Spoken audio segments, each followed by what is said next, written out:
Hi everybody, welcome to another video. So today we're having a quick play with the good old venerable GTI Pro Lite, or just Pro Lite as I think it's called now. Pro Lite S is the smaller one and Pro Lite is the standard version. Known in the US I think as the Tekna Pro Lite. I think that's what it's called now. It used to be called Tekna GTI Pro Lite, I think. Basically you can get 5 different caps, and what I'm going to do is although I haven't got the HV30 cap, but I'll do another spray out video and we'll look at the different caps in a bit more detail and do like a pattern test, see what difference the pattern makes. But in this particular video, what we're looking at is the HV30 cap. Now, I had the HV30 cap about four and a half years ago, and I sold it.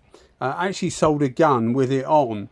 And the reason for that was that it uses a hell of a lot of air, and at the time I just didn't really have enough air for any prolonged jobs. I just didn't have enough air to power it. So I thought I'd get another one. I got it off eBay. It was about 30 GB pounds, brand new, hadn't been used, and I've been really impressed with the results. Just a couple of things you'll see in this video. This is effectively two little parts. This first little part, which is where it all goes wrong, but I thought I would leave it in because it does prove the law that if you don't do something properly, it's going to take you longer. If you try and cut corners, it takes you longer. This is I've got a couple of bonnets to do. They're just for friends and relations. A couple of bonnets to do, and they're more or less the same colour, slightly different colour, but they're more or less the same colour. But literally one had like a dent on the top and some stone chips, quite bad stone chips at the front. So what I thought I'd do is I'll just sand it down, I'll put some 1K primer on, and that should be fine, and I'll go over it with Basecoat, which is what you see here. And it come back to bite me, because the problem with 1K Basecoat over 2K Basecoat is it's still effectively in its raw state. So once you start to put Basecoat on top of it again, if you put it on a bit too heavy, or it's a bit chilly, or there's not much heat there, it will come back and bite you, and that's exactly what it did here. You see me using the heat gun there just to see the temperature, because I wasn't convinced it was initially it was the 1K prime, because I've used it before and it's been absolutely fine, and the bit at the bottom was done exactly the same. Bottom of the bonnet was done exactly the same, and that didn't react at all. But when you saw the heat gun there, although the heat lamp had been on it, it wasn't excessively hot, so it wasn't a reaction to the heat, it was just a reaction to the solvent in the base coat. So lo and behold, I had to sand it all down again and do it properly, basically. So I did a 2K primer base over the whole bonnet, and this is where we are coming up to now. So I just thought I'd explain that, and I thought I would leave it in because it does go to show that things don't always go according to plan. I often get people messaging me or I was going to say emailing, not really emailing, mainly on Instagram, sometimes on Facebook, with pictures of things they've done, and something has gone wrong, and they say, what do you think? What's caused it? And it's often down to preparation. So make sure you prepare things properly, and the rest of it won't come back to bite you. Anyway, trying the HV30 cap. You'll see also in this part of the video, I've got a aluminium cup, a 400 milliliter aluminium cup. Now I know a lot of people are going to ask me about that cup, because it's an ideal size. 400 milliliters will do quite a bit. It's a super light cup. You can buy it on its own,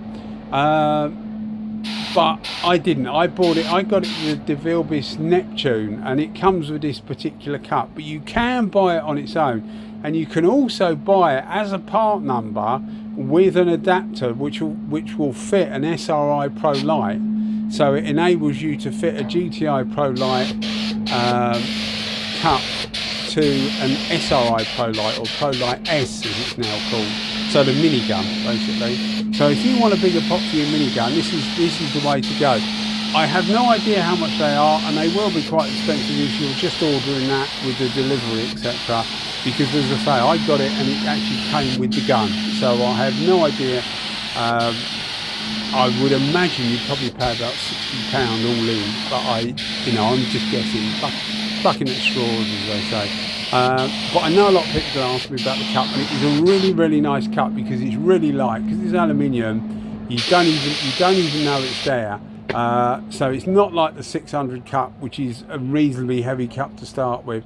I know a lot of people use disposable cups, the PPS system, but some of that is being phased out. Apparently the use of plastic cups, they're going to have to go over to paper or something, some kind of waxed paper or something like that, because another couple of years I think you'll find that they're going to be withdrawn, because everybody's trying to cut down on plastic. Anyway, back to the cap, which was the whole idea of the video, but I've as per usual, I've gone off on one. I really liked it, and I was going to say it made me wonder why I got rid of it, but I know why I got rid of it, because I just didn't have the air for it.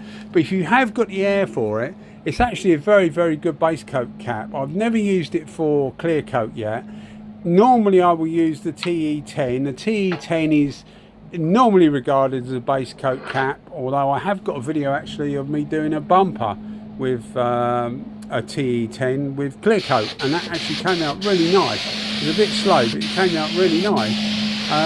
But normally the classic combination will be a TE10 for base coat and a TE20 for clear coat. So I'm really comparing this in my head anyway to the TE10, and I thought it was really good. It definitely saves material, probably about 25% less material used than the TE10. It really does. I've done a few things, like a few bike tanks and that I normally do, of a size that I normally do, so I know roughly how much they take, and I would say it's using about 20% less material. You have to hold the gun a bit closer. I would normally hold the TE10, I would probably hold that about 7 inches, something like that. Whereas with this, I'm holding it about 5 inches. I don't know whether you can quickly see it, but I'm holding it about 5 inches. Apart from the drop coat, and I can't remember whether I actually got a video of the drop coat, but apart from the drop coat, which I open the fluid up fully and hold it back, basically you're just peppering the panel, get the metallic to stick up, and it also takes out any mottling or anything like that. But yeah, I was thoroughly impressed with it. Not really for the guy at home, unless you've got a big compressor set up. These days I've got two 90-litre compressors that are linked together, and they're both plugged in together as well.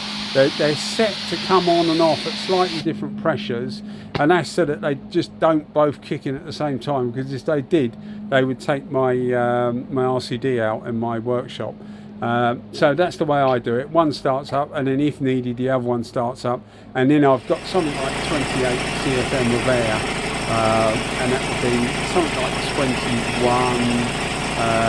free air CFM, so quite a lot of CFM. So I've got plenty of air to power this little thing, and I was really impressed by the cap. As I say, I know why I got rid of it, but I shouldn't have, because it really did a good job on the silver.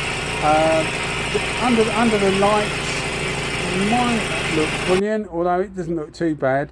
But I thought it was really, really good. This is the finished article. Now, this hasn't been finished with the HV30 cap. This was actually finished with an FLG5, because I thought, well, I'll get the FLG5 out, because I haven't done a video on that for ages, literally years, I don't think.